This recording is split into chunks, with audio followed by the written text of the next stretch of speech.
A duplicate account warning in the Ibotta usually appears when the app detects multiple logins tied to the same device, email, phone number, or payment method.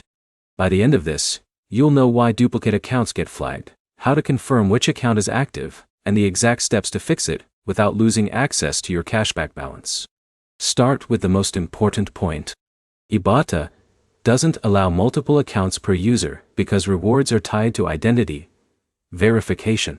That means even switching between emails or reinstalling the app on the same phone can sometimes trigger a duplicate detection. The first thing to do is check which account is actually active. Most users accidentally create a second account using Apple Login, Google Login, or a different email. Open your email inboxes and search for Ibotta confirmations. The account with your verified earnings is the one you should keep. If you find two accounts, the next step is to stop using both immediately.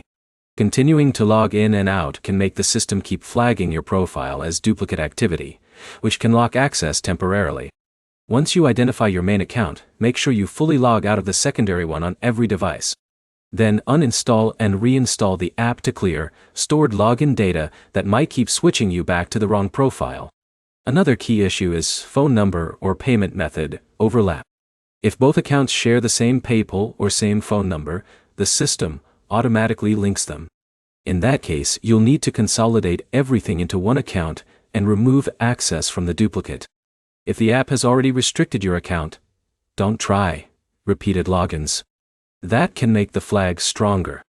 Instead, use the official support option inside the app and request a duplicate account review so they can merge or close the extra profile correctly.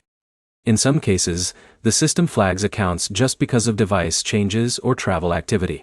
That doesn't always mean you did anything wrong, but it still requires verification to clear the restriction. Here's the summary. First, duplicate warnings usually come from multiple logins or login methods. Second, only one verified account per user is allowed. Third, fixing it means identifying the correct account and stopping activity on the duplicate immediately. If you want the fastest resolution, find your main verified account first, then contact support instead of switching between logins. Subscribe for more fixes for cashback apps and account issues that actually prevent long-term problems.